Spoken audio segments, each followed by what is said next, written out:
আজকে আলোচনা করব ভার্ব নিয়ে। ভার্ব সাধারণত তিনভাবে আলোচনা করা যায়।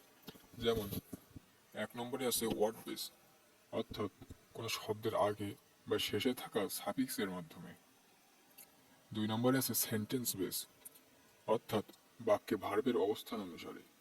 এবং 3 নম্বরে আছে ভার্বের গঠন ও প্রকারভেদ অনুসারে। তাহলে চলুন প্রথমে ওয়ার্ড বেস নিয়ে আলোচনা করা যাক। ওয়ার্ড বেস বলতে এমন কতগুলো সাফিক্স আছে যেগুলো শব্দের শেষে বা আগে থাকলে তা ভার্ব হয়ে যায়। যেমন ইএম, ইএন, ইআর, এটিই, আইএসএইচ, আইএফওয়াই, আইএসই, আইজেটি, ডিই, আরই। এগুলো যদি কোনো শব্দের আগে বা পরে থাকে তাহলে সেটা অবশ্যই ভার্ব হয়। যেমন ইমবডি, এখানে ইমবডি হলো ইম প্লাস বডি।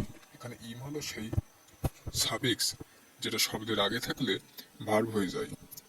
তারপরে আছে ডিলাইট, এখানে ডিলাইট হলো ডি প্লাস লাইট। এখানে ডি হলো সেই সাফিক্স যেটা শব্দের আগে বা পরে বসলে সেটা ভার্ব হয়ে যায়। ওয়ার্ড বেস শেষ, এবার আলোচনা করব সেন্টেন্স বেস নিয়ে। সেন্টেন্স বেস বলতে বোঝায় একটি বাক্যে যেখানে যেখানে ভার্ব বসতে পারে। চলুন দেখে নিই একটি বাক্যে কোথায় কোথায় ভার্ব বসে বা একটি বাক্যে ভার্বের অবস্থান কোথায়।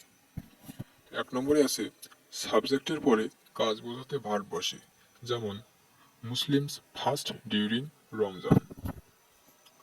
এখানে কাজ বোঝাতে সাবজেক্ট মুসলিমস এর পরে ফাস্ট হলো ভার্ব।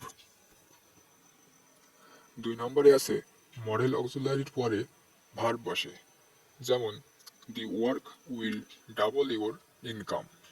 এখানে মডেল অক্সিলারি উইলের পরে ডাবল হলো ভার্ব।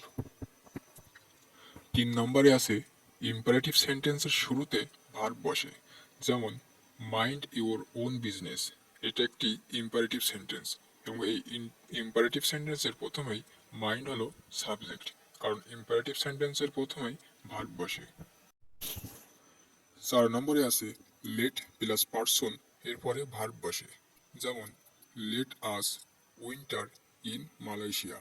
এখানে লেট আস, আস হলো পারসন, লেট প্লাস পারসন, অর্থাৎ লেট প্লাস আস হলো সেই পারসন এবং লেটাসের পরে ভার্ব বসে, অর্থাৎ লেট প্লাস পারসনের পরে ভার্ব বসে। তো এখানে লেট এবং পারসন হলো আস, এরপরে উইন্টার হলো ভার্ব।